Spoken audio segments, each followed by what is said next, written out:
Bonjour à tous mes frères et sœurs. Voici un nouveau petit partage que le Seigneur me donne de dire par sa grâce et par sa grande bonté. Il m'a mis à cœur, de partager cette exhortation parce que voilà, on s'exhorte entre nous. Il faut qu'on marche ensemble. Nous faisons partie du corps du Christ et en tant que corps du Christ, il faut pas que l'on soit égoïste, que l'on croit que l'on va marcher seul avec le Seigneur. Et parce que c'est en étant confronté à des opinions autres, c'est en étant confronté avec d'autres façons de voir, d'autres façons de comprendre le Seigneur, d'autres façons de comprendre la parole. C'est en confrontant nos opinions, en confrontant ce que le Seigneur a mis dans nos cœurs, avec les autres choses que le Seigneur a mis dans le cœur de nos frères et sœurs. C'est à ce moment-là que nous pouvons arriver à une vérité. Mais non pas une vérité qui vient de nous, mais plutôt une vérité qui nous a été donnée. Mais c'est important de comprendre ça, les frères et sœurs. Parce que souvent, et moi le premier, je tombe des fois dans cette voie, dans ce chemin orgueilleux qui me dit que c'est moi qui comprends en fait, que c'est mon intelligence, que c'est ma propre conscience et par mes propres efforts que je comprends la parole. Mais ça, c'est encore retombé dans un système de comparaison, dans un système de hiérarchie, et ça ne peut qu'amener qu'au jugement. Donc voilà mes frères et sœurs, tout ce que je reçois moi et tout ce que vous recevez vous, même si quelquefois il semble y avoir des contradictions entre ce que moi je dis et entre ce que vous avez compris de la parole, ça ne veut pas dire que l'un ou l'autre a raison. Ça ne veut pas dire que soit moi j'ai raison ou soit vous qui avez compris autre chose vous avez raison. Vous avez raison. Ça veut juste dire et que le Seigneur est tellement bon pour cela parce qu'il veut la paix entre nous. Ça veut juste dire que la réalité se trouve autre part. Et que toi, mon frère, et que moi, ou toi, ma sœur, et que moi, nous détenons une facette de la vérité. Mais ton opinion à moi, à toi, plus ma vision à moi, plus ta vision à toi que le Seigneur a mis dans ton cœur, avec la vision de tous les frères et sœurs, de toute l'assemblée, ça forme la réalité. Donc voilà, ça c'était pas mon exhortation, mais c'était pour dire que voilà. Donc voilà mes frères et sœurs, cette petite exhortation que le Seigneur me met à cœur de partager. D'abord, je vais commencer par une lecture. C'est dans Marc chapitre 2 et je vais lire du verset 1 jusqu'au verset 12. Quelques jours après, il revint à Capharnaüm. On apprit qu'il était à la maison et il se rassembla un si grand nombre de gens qu'il n'y avait plus de place, même devant la porte. Il leur disait la parole. On vient lui emmener un paralytique, porté par 4 hommes. Comme ils ne pouvaient pas l'amener jusqu'à lui, à cause de la foule, ils découvrirent le toit en terrasse au-dessus de l'endroit où ils se tenaient, et y firent une ouverture par laquelle ils descendent le grabat où le paralytique était couché. Voyant leur foi, Jésus dit au paralytique, « Mon enfant, tes péchés sont pardonnés. » Il y avait là quelques scribes, assis qui tenaient ce raisonnement. Pourquoi parle-t-il ainsi? Il blasphème. Qui peut pardonner les péchés, sinon un seul Dieu? Jésus connut aussitôt par son esprit les raisonnements qu'ils tenaient. Il leur dit, pourquoi tenez-vous de tels raisonnements? Qu'est-ce qui est le plus facile, de dire au paralytique, tes péchés sont pardonnés? Ou de dire, lève-toi, prends ton grabat et marche? Eh bien, afin que vous sachiez que le Fils de l'homme a l'autorité pour pardonner les péchés sur la terre, il dit au paralytique, je te le dis, lève-toi, prends ton grabat et retourne chez toi. L'homme se leva, prit aussitôt son grabat et sortit devant tout le monde, de sorte que stupéfaits, tous glorifiaient Dieu en disant, nous n'avons jamais rien vu de tel, jamais rien vu de pareil. Amen. Oh mes frères et sœurs, ce texte, il est tellement puissant. Il est tellement magnifique. Il est tellement profond. Et je veux aujourd'hui vous partager une pensée que le Seigneur m'a mis dans le cœur, aujourd'hui même. Parce que les révélations, les choses que le Seigneur donne à chacun de ses enfants, c'est au jour le jour, selon les événements qu'ils vivent, selon les circonstances de leur vie. Chaque circonstance amène une nouvelle compréhension de la parole. C'est pour ça la parole, on dit qu'elle est vivante. La parole de Dieu, dès lors que tu la considères comme parole de Dieu, elle est vivante parce qu'elle te parle pour chaque situation. Elle te parle, même si tu as lu 36 fois, 50 fois, 100 fois, 1000 fois ou 2 fois un passage biblique. Tu vas te rendre compte qu'à chaque lecture, ce passage-là s'illumine et se révèle d'une façon que tu n'avais pas vue avant, dans ta lecture précédente. Donc, on connaît très bien ce passage biblique, on l'entend souvent, et si on en reste qu'aux faits qui sont relatés dans l'évangile de Marc, on comprend ce qui s'est passé. Ce qui s'est passé, c'est que il y avait une personne qui était paralytique, donc c'est-à-dire qu'elle ne marchait pas, qui ne pouvait pas marcher. Et on imagine que cette personne-là, elle a dû entendre que voilà, il y a une personne qui s'appelle Jésus de Nazareth qui fait beaucoup de miracles et qui guérit les malades. Alors cette personne qui était paralytique, elle s'est dit, oh mon Dieu, c'est la possibilité aujourd'hui d'être guéri. Mais comme il est paralytique, comme il a pas il peut pas marcher, du coup il a dû demander à des personnes de l'emmener voir Jésus. Et, et le passage nous dit que quatre personnes sont venues soulever le brancard du garçon, et ils ont emmené au devant le Seigneur, dans la maison où le Seigneur restait. Tellement, et ils ont vu le monde devant la maison, et ils se sont dit, punaise, comment on va faire?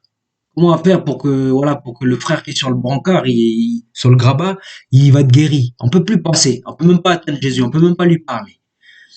Là, j'imagine entre les gars, ils étaient 5. Celui qui est sur le grabat, les 4 qui portaient le grabat, ils ont dû se dire, mais comment on va faire? Il y en a peut-être certains se sont découragés, mais je pense pas qu'ils se sont découragés. Au contraire, ils se sont dit, ok, si on peut pas rentrer par la porte, si on peut pas rentrer par le chemin normal, parce qu'il est bouché par la foule, nous, on est tellement motivés, on veut le gars qui avait la maladie, il a dit, je veux être guéri. Par tous les moyens, je vais accéder, je vais arriver au Seigneur. Ils sont montés sur le toit. Ils ont creusé le toit. Et ils sont descendus là où il y avait Jésus. Et là, le Seigneur il voit ces personnes-là. Il voit ces 5 personnes. Il voit surtout le paralytique. Le Seigneur dit,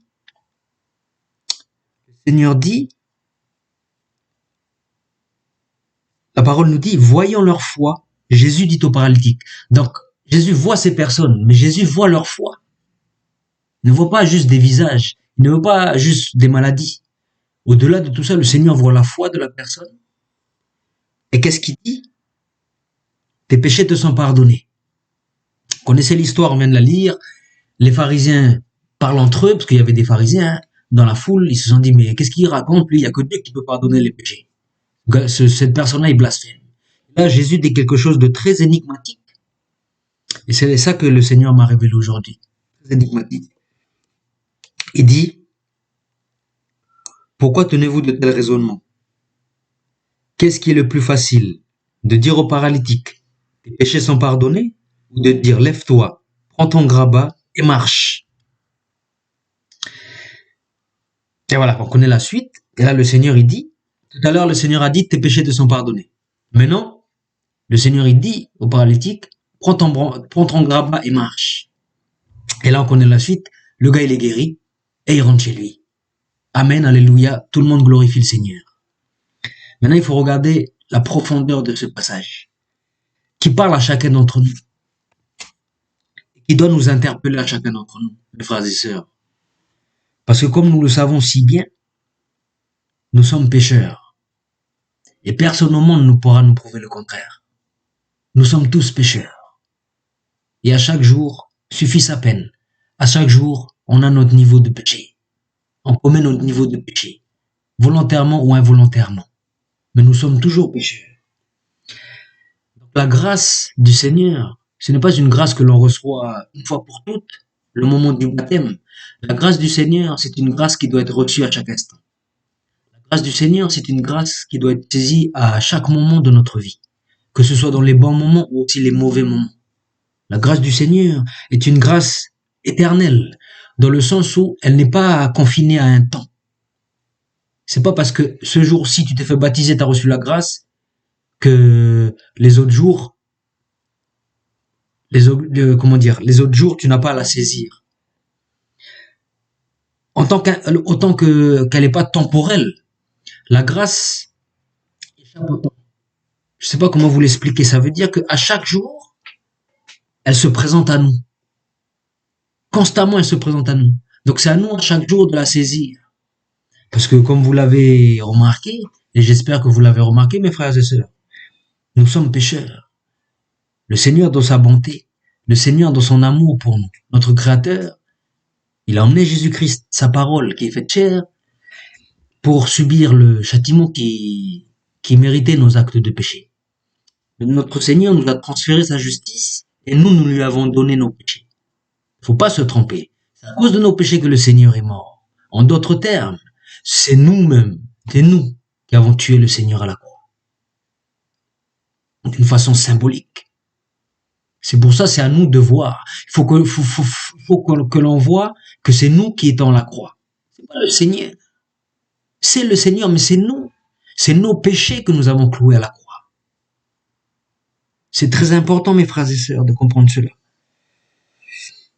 Donc là, on comprend que le Seigneur met en parallèle deux choses. Le pardon des péchés et la marche. Parce qu'il dit aux pharisiens, lequel est plus facile à dire? Les péchés te sont pardonnés ou lève-toi, prends ton brancard et marche. Le Seigneur m'a révélé tout à l'heure, voilà, en fonction de ce que moi j'ai vécu aujourd'hui, de ce que je vis chaque jour, il m'a révélé que ces deux choses, le pardon des péchés et la marche, ce sont deux choses liées. Ce sont deux choses qui marchent ensemble. Je m'explique. Le Seigneur m'a révélé que tant que tu es pécheur,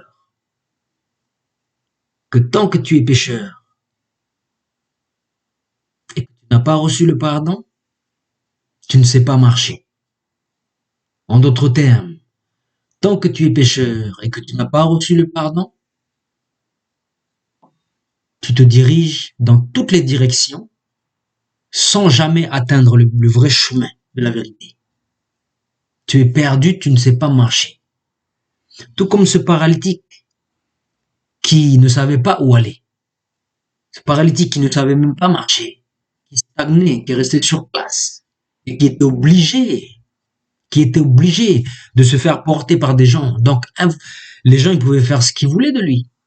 Ils pouvaient l'emmener, lui, si par exemple il dit je vais aller à Carrefour, ben eux ils pouvaient l'emmener au dépotoir. J'ai envie d'aller aux toilettes, eux ils pouvaient l'emmener dans la douche pour rigoler, pour ces. Vous voyez mes frères et sœurs, cette personne-là, elle était prisonnière de son handicap et prisonnière des personnes qui l'a transportée. En d'autres termes, cette personne-là, elle était pécheuse. C'était un pécheur. Cet homme-là, il était pécheur. Et le fait qu'il vive dans son péché, ça l'empêchait de marcher, tout simplement. Parce que on peut dire, oui, il y a des gens qui sont pas paralytiques, qui savent marcher, et voilà, ils sont heureux. Là, quand je parle de la marche, mes frères et sœurs, je parle de la marche spirituelle. Je parle pas de la marche avec les deux pieds. Je prends l'exemple, parce que le Seigneur nous donne cet exemple de choses réelles afin d'expliquer des choses spirituelles. Donc la marche, mes frères et sœurs, la marche, c'est tu marches bien devant le Seigneur. Tu marches bien avec les frères et sœurs autour de toi. C'est-à-dire, tu pratiques l'amour, la justice et l'équité avec ton prochain, et tu pratiques la fidélité, la foi, l'amour et la confiance envers ton Dieu. Si tu marches avec ces deux colonnes, ces deux objectifs, l'amour de Dieu, l'amour du prochain, si tu marches comme ça dans ta vie, tu sais marcher. Bibliquement parlant, dans la parole de Dieu, tu sais marcher, tu marches droit. Mais si tu pêches, pécher, c'est ne pas pratiquer ces deux choses. Pécher, c'est c'est tourner le dos à Dieu. Pécher, c'est ne pas vivre selon l'amour vers ton prochain, c'est-à-dire vivre pour toi-même, vivre égoïstement, ou voilà, ou vivre contre ton prochain. Si tu vis de cette façon, tu es paralytique. Tu es paralytique. Mais regardez bien ce qui s'est passé, mes frères et sœurs, avec cette personne-là. Il y avait combien de personnes qui portaient le grabat? 4. Je vous ai déjà fait un enseignement, mes frères et sœurs, ou une exhortation sur le chiffre 4. Le chiffre 4, il représente beaucoup de choses bibliquement parlant. Mais on a vu l'autre fois, dans une de mes vidéos, le Seigneur m'a révélé et nous révèle à nous que le chiffre 4, il parle de beaucoup de choses, mais il peut, dans une certaine manière, parler des évangiles. Parce qu'il y a 4 évangiles. Les 4 évangiles, comme je l'ai dit dans la vidéo l'autre fois, représentent 4 facettes du Seigneur Jésus-Christ. La facette du roi, la facette du bœuf, la facette de l'être humain et la facette de l'aigle. L'aigle, c'est Dieu. Parce que souvent dans l'Ancien Testament, Dieu est comparé à l'aigle qui met ses enfants sous ses ailes. Donc voilà les 3 facettes de notre Seigneur. C'est un roi, c'est un serviteur, c'est un homme et c'est un Dieu. Et vous voyez, ce n'est pas anodin que le chiffre 4 est utilisé pour décrire les personnes qui portent la personne paralytique. Parce que, comme tout à l'heure, je vous ai dit, avant qu'il y avait le Seigneur sur cette terre, cette personne-là, elle pouvait dire, par exemple, aux gens qui étaient autour d'elle, moi, je vais aller manger gâteau. Emmène-moi à la pâtisserie. Bon, j'invente, hein, à l'époque, il n'y avait peut-être pas de pâtisserie. Pour qu'on comprenne. Emmène-moi à la pâtisserie. Peut-être les personnes autour d'elle, au lieu de l'emmener à la pâtisserie, ils vont l'emmener au cinéma. Ou ils vont le laisser à la maison. En gros, il était dépendant. Et là, on nous dit qu'il y a 4 personnes qui ont emmené cet homme-là vers le Seigneur Jésus, vers la vie éternelle. Et on peut comprendre aussi que c'est les évangiles, que c'est la parole de Dieu, les 4 évangiles qui nous expriment comment le Seigneur il est, la parole entière de Dieu qui nous amène vers Jésus-Christ. Cette image des 4 qui portent le paralytique sur le grabat, ça peut être cette image des 4 évangiles qui nous montrent que le Seigneur pardonne, qui nous montrent que le Seigneur guérit, qui nous montrent que le Seigneur veut que l'on marche.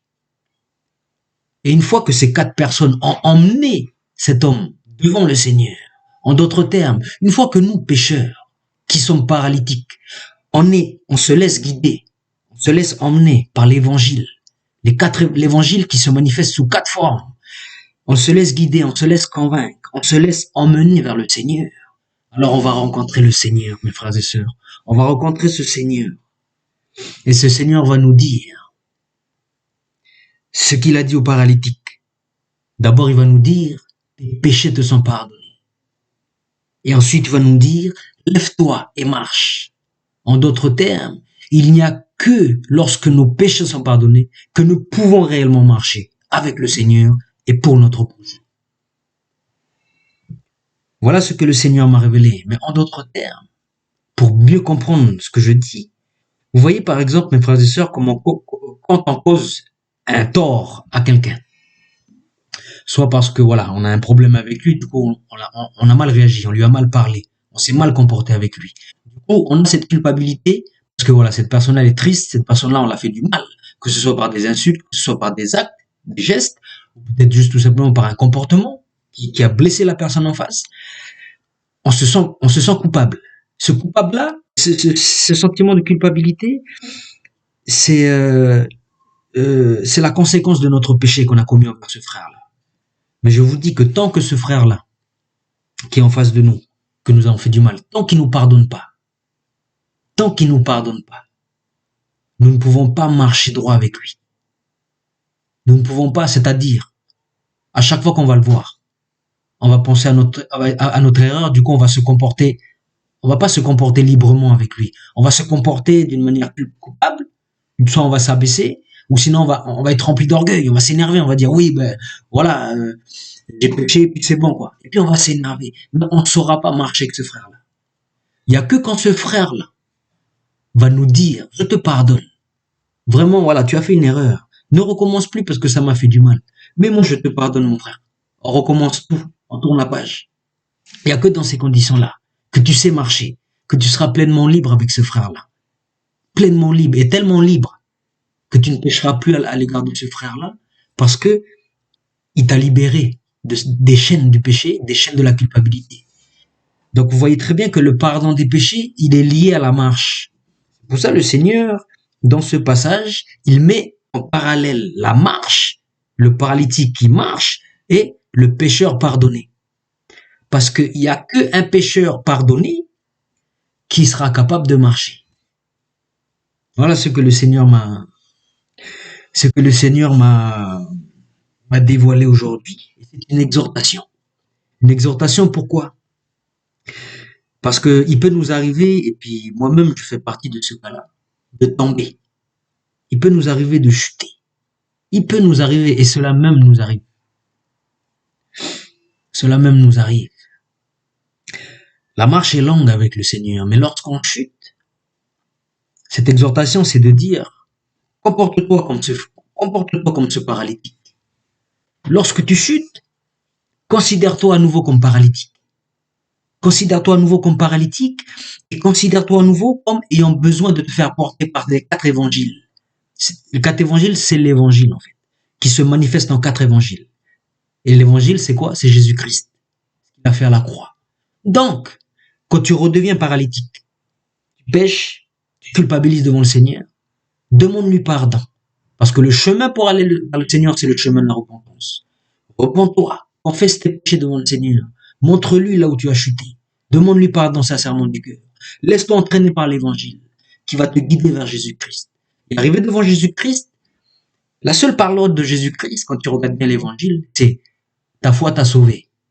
Je te pardonne.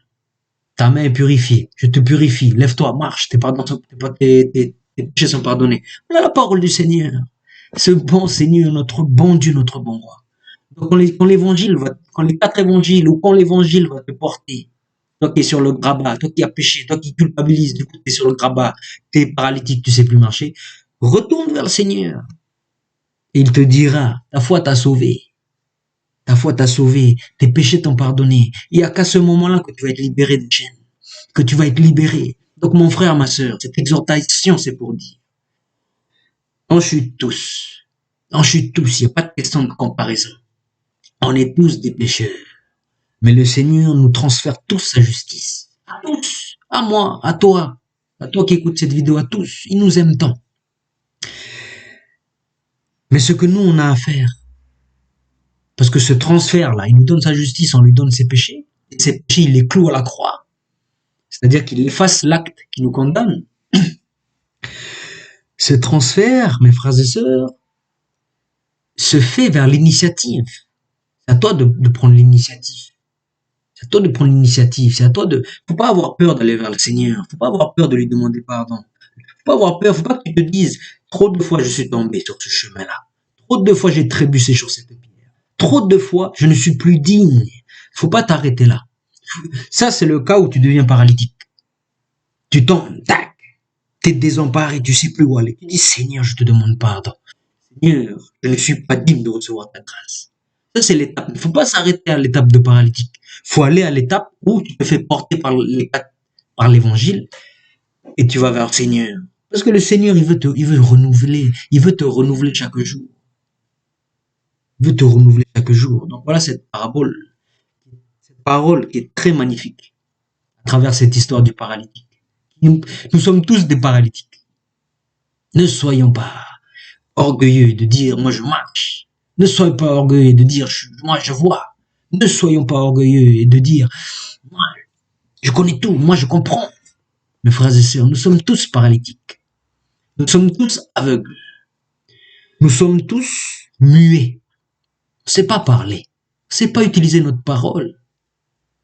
comme la parole de Dieu nous dit, avec cette bouche-là, on bénit, mais avec cette même bouche-là, on maudit. Avec cette bouche-là, on donne des actions de grâce. On donne des belles paroles à certains. Avec cette même bouche-là, on insulte notre frère. On est muet, mes frères et sœurs. Muet, ça veut dire on ne sait pas parler. On est aveugle.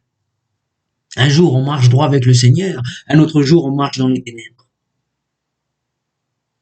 On est sourd. Un jour, on comprend la parole qui est semée dans nos cœurs. L'autre jour, on l'oublie. Et on marche dans la ténèbre. Donc, à chaque fois que la parole dans l'évangile nous parle d'un paralytique, nous parle d'un handicapé, nous parle d'une femme qui a une perte de sang, nous parle d'un muet, nous parle d'un aveugle. Dis-toi, mon frère, ma sœur, pas te dire, ah oui, ben ce gars-là, il est aveugle. Non. La parole parle de toi également. Elle parle du frère, là, oui, qui à l'époque était aveugle, mais elle parle de toi. Elle parle de toi. Et regarde le comportement des personnes à chaque fois. Regarde le comportement des personnes. Ils vont vers le Seigneur pour être guéris. C'est le comportement que nous devons avoir. Mais pour avoir ce comportement-là, et c'est pour ça que le Seigneur a dit, je suis venu pour ceux qui ont besoin d'être guéris. Je suis venu pour les malades. Je suis venu pour les pécheurs. Je ne suis pas venu pour les justes. Mais pensez-vous qu'il y ait un juste sur cette terre à part le Seigneur Jésus? Cette parole-là. Je ne suis pas venu pour les justes, mais pour les injustes. Pensez-vous qu'à cette époque où le Seigneur a dit cette parole, il y avait des justes à part lui? Il n'y avait aucun juste sur la terre. Il n'y avait que le Seigneur Jésus.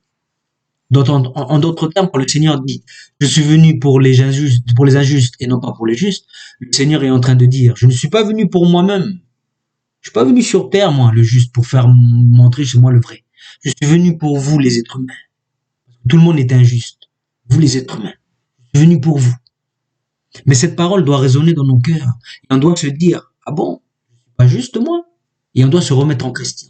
Et on doit dire « Est-ce que je suis vraiment juste? Est-ce que je suis bon? Est-ce que l'image que j'ai de moi correspond à la réalité ?»